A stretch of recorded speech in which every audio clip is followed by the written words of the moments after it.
Veteran Congress leader Mr. Sanjay Jha has come up with a new book, The Great Unravelling India After 2014. To talk about it and to talk about some matters related to the Congress party, today I have with me the author himself. Mr. Jha, welcome to my Monday Talk interview series. Give us some teaser or trailer that what this book is all about. Yeah, luckily I'm carrying a copy here. So this is what the book looks like. The Great Unravelling, India up to 2014. And, Anurag, basically it is a book on India's political history since Mr. Modi's BJP won the elections in 2014. And clearly, there have been many changes in India, some positive. I'm not going to deny that there have been some improvements in, for example, a better law for recovering of the NPAs from banks. Not well implemented, but a good intention. I am happy that GST has been implemented, although it could have been done in a much better fashion. There is somewhere down the line, maybe there has been an improvement in terms of public infrastructure, at least in highways and roads. So maybe there have been some improvements overall. But on an overall basis, Anurag, India's economy has not done well. There are no jobs. Farmers are there in Delhi, as you can see. Everyone is protesting. SME sector is completely gone under. Large corporates they're sitting on piles of cash, but working at capacity utilization of only 75%, maybe even lower. The pandemic has ravaged the economy. You have a problem of a huge rising communal temperature in India, the way BJP is playing its politics. Foreign policy has been quite weak, especially with regards to China and Pakistan. You also find that governance has been fairly substandard. Also, the institutions that are very important to sustain democracy have floundered. And that, in my opinion, is worrying. And today people worry whether India is going to remain a liberal democratic society, or are we going to become more and more autocratic and authoritarian? So these are the issues I have raised. I don't think it's an attack on the BJP by a disgruntled congressman or a disgruntled suspended congressman. And I have also questioned my own party. I have said that if the BJP is succeeding Anurag today, it's because the Congress itself has become very weak. So I put it all in a very candid, frank fashion. Now it's for you and the other viewers who read the book to decide whether the book is, kind of making all the points that it should, or it could have done better. Definitely, I will definitely going to read it and then I will leave you my feedback. My second question related to the book is, what was the immediate cause of writing this book? What compelled you? Well, what do you do? Apart from change in the... No, it's a good point. Apart from change in the government, what was the reason you just sat and wrote a book? Well, I write columns yes, very often, sometimes even twice a week, sometimes thrice a week. So I love writing. And I always feel that when you put down something in writing, it is taken more seriously. Right. It is the way we operate. I remember, the first time you fall in love and the girlfriend in your life tells you, I love you. You're delirious. You're very high. But when she tells you that in writing, that's the time when you read it 100 times over, right? Anurag, I'm sure you have gone through that experience. So when you get, in our times it was a letter. I'm sure in today's times it's a WhatsApp, and and maybe in today's times it's all on Tinder and Snapchat, and it just kind of disappears on its own. But in our time, when somebody wrote it to you in a letter and stuff like that, it really got weightage. So I think writing a book is basically documenting what you believe are issues that must be debated and discussed. And I started writing in the end of 2019. And the lockdown was a period where all of us were stuck at home. So I began to write even more. And there were no distractions. One sat at home. What do you do? So you wrote and you wrote and you wrote. And I'm happy, that one was able to keep one's thoughts collected.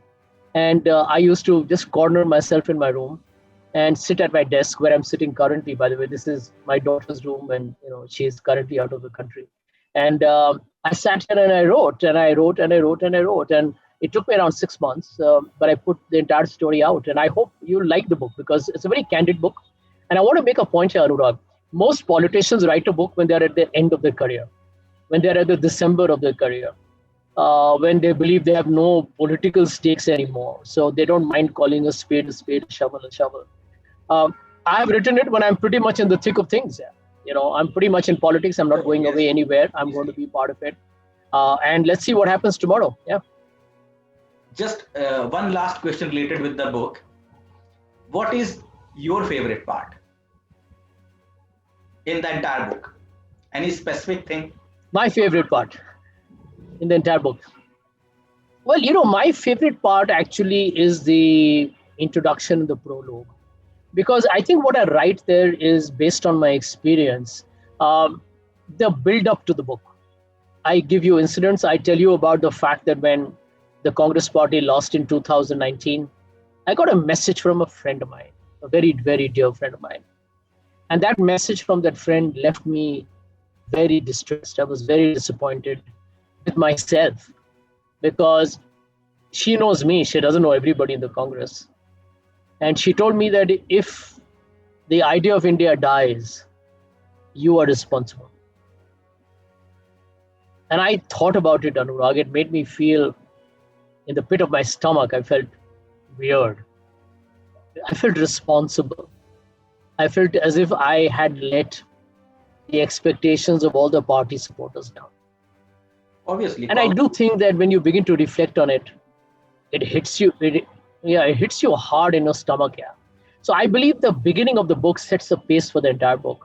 Although a lot of people tell me that they have found the chapter on media where I talk about Arnab and me and the famous fallout, or the one on the Congress where I talk about all the internal problems we have, they found it very useful and entertaining. But I do feel that the entire book is said as a story. And I hope you guys will like it. definitely. As you can see that Congress Mhm. party is the most oldest political party in India. Correct me if I'm wrong. Presently, it is Mhm. in a very fragile state. So what is responsible for that?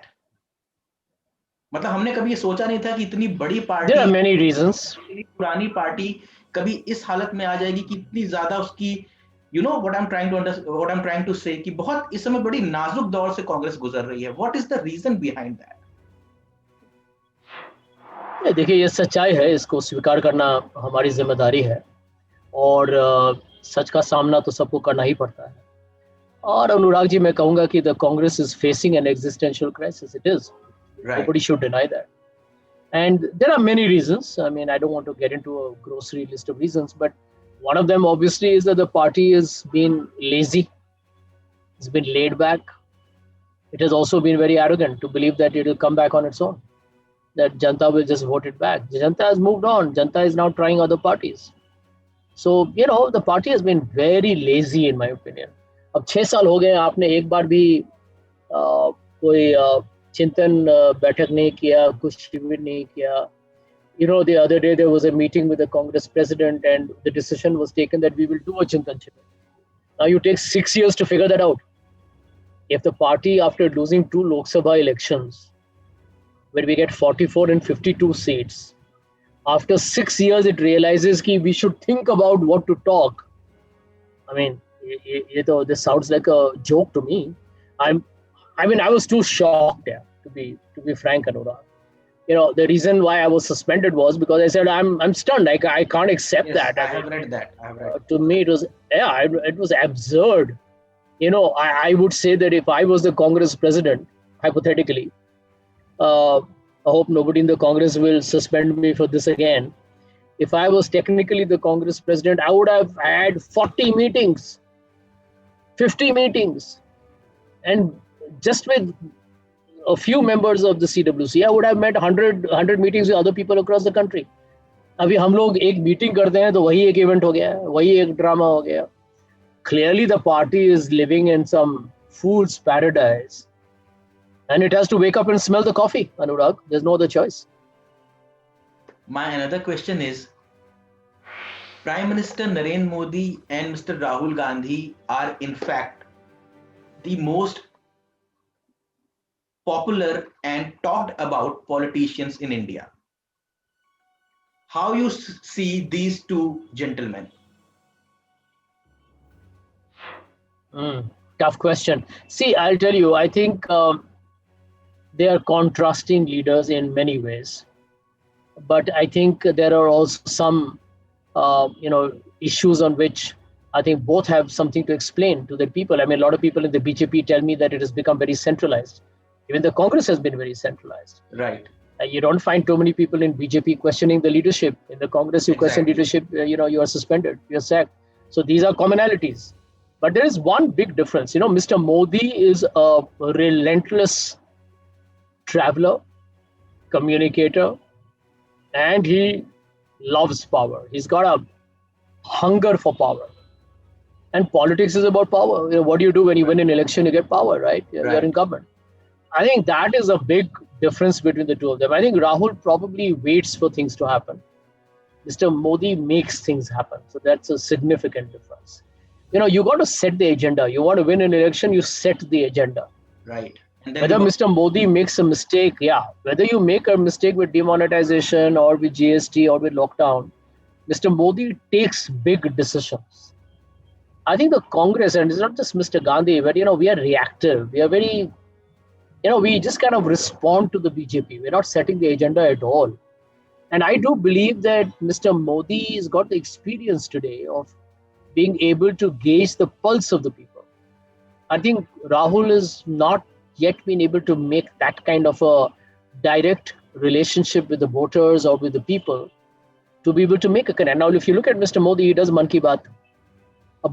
One sided ही हो लेकिन बात तो कर रहे हैं वो TV पे आके भाषण दे तो रहे हैं इसी my own driver told me कि व्हेन आई टोल्ड हिम कि यार मोदी साहब तो ऐसे ही बोलते रहते हैं what he told me he said Sanjay साहब आपको मैं एक बात बताना चाहूंगा प्रधानमंत्री मुझसे बात तो कर रहे हैं वो सब लोगों से तो अलग अलग बात नहीं कर सकते तो Right. कम से कम मुझसे टीवी के माध्यम से बात तो कर रहे हैं and he felt very respected Man Ki Baat, a lot of people in urban English speaking world, they think, yeah, Man Ki Baat is some kind of border dash. I'm telling you, large parts of India look forward to that Man Ki Baat. I know the Right. Congress ridicules it. Maybe rightfully do on many occasions. But the Prime Minister is making himself accessible to the people of India.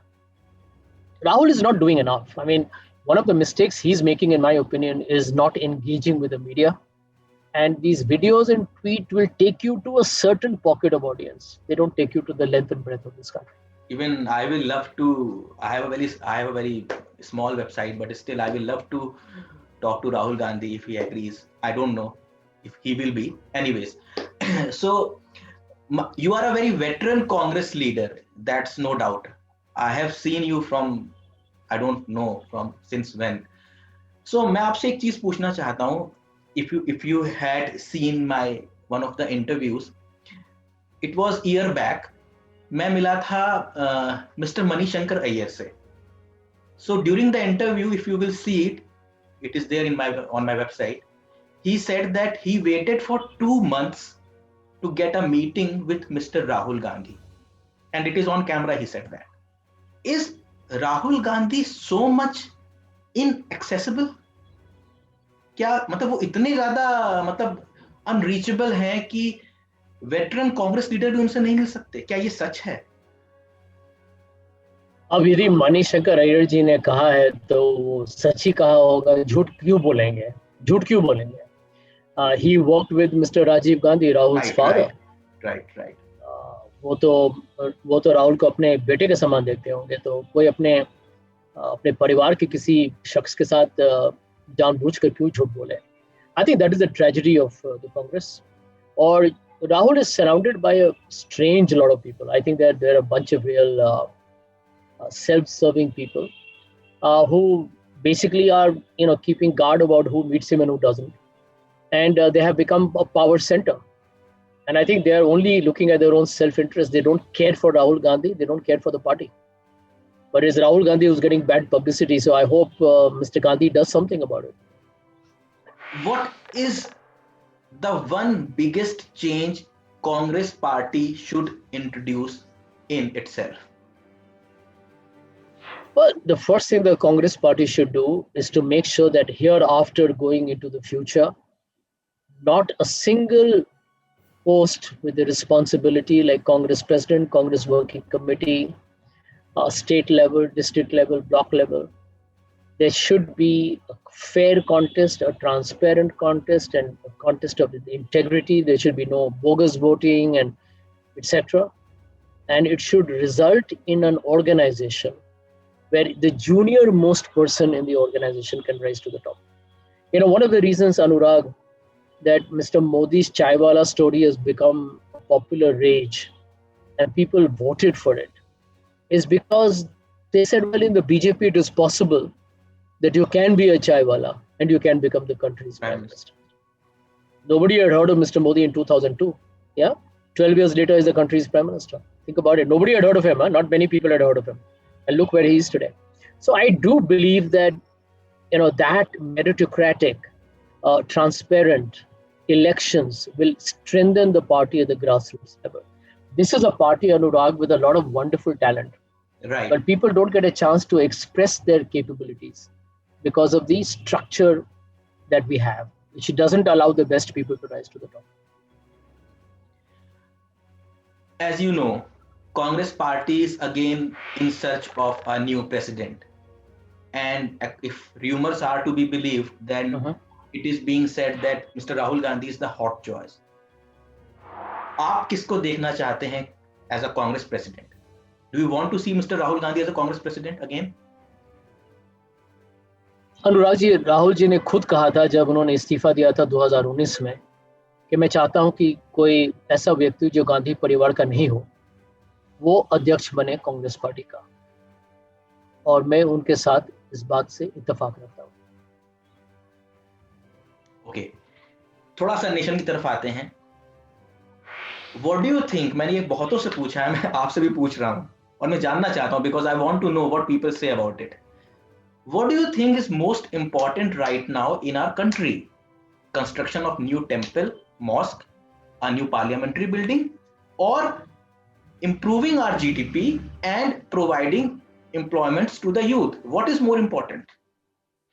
देखिए, मैं समझता हूँ कि इसके पहले कि हम अर्थव्यवस्था की बात करें, हम समाज पर गौर करें।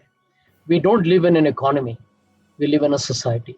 Right. और हमारा सबसे बड़ा जो अभी एक हमारे सामने जो एक चुनौती है कि देश की खूबियत क्या, हमारी खूबियत क्या है कि हम अलग अलग जात के हो सकते हैं, धर्म के हो सकते हैं, लेकिन भारत में सब लोग एक साथ मिलकर हैं। यही हमारा जो गंगा जमुना की तहजीब है वो, या हम जो आप भारत का पूरा एक ये जो हमारा इतिहास पढ़िएगा तो हम लोग एक होके हमेशा लड़ते हैं। And I do believe India के सामने एक चीज हम सही कर लेना, आर्थिक विकास, बेरोजगारी, किसानों की समस्याएं सब खत्म हो जाएगा। एक बने, ये समाज में या मजहब की जो सियासत होती है उसको बंद करें, धार्मिक राजनीति हटाएं, जातिवादी हटाएं। कोई दलित हो तो उसको गरीब मत समझिए, उसको आप उस पर अत्याचार मत कीजिए, आप महिलाओं का इज्जत कीजिए, बुजुर्गों को जितना सहायता पहुंचाना है सहायता पहुंचाइए, बच्चों को अच्छा शिक्षा दीजिए, स्वास्थ्य दीजिए। It's a basics, Anurag. If we do it right, this country will be great. I'm sorry to say, but the current government is not doing as well as it can. My last question. What is your take on this farmers' protest at Delhi border? Anurag, I have written publicly, therefore I'm not going to change my statement. No U-turns from me. I have written before that the farm laws are good for the economy. The farm laws in the long run are good for the farmers.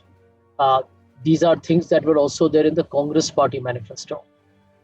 Now, I think the reason why the protests have really ballooned out of proportion is because of Mr. Modi's government's arrogance कि हम लोग तो brute majority में हैं, हम जो चाहे कर लें।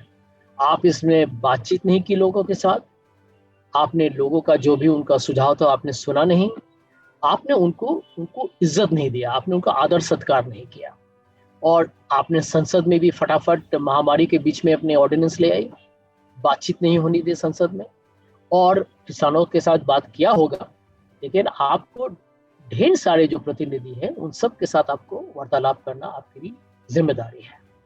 और मैं समझता हूँ कि अहंकार और घमंड यही कारण है कि आंदोलन अब बहुत बड़ा हो चुका है और मोदी सरकार के लिए एक बहुत बड़ा समस्या है। लेकिन यदि आप कानून को पढ़ें तो हमारे किसानों के लिए जो कानून जो तैयार किया गया है वो मैं समझता हूँ उनके हित में है, और वो देश के अर्थव्यवस्था के लिए भी मैं समझता हूँ अच्छा होगा, प्रभावशाली होगा। It's a pleasure having you with me. And despite having such a busy schedule, you took out time from me. I'm really thankful for that. No, thank you, Anurag. Thanks for calling me. And I'll always go to everyone, especially people like you. I mean, you're running your own startup, you're doing your own website. It's the job of ours to actually talk to you. And this Thank is, you so much. I Thank hope you so many much. politicians and many other public figures and anybody else, they should come and talk to you. Thank you I'm, very re- much. Thank you. I'm really touched. Thank you so much. Thank you. Thank you. Thank you.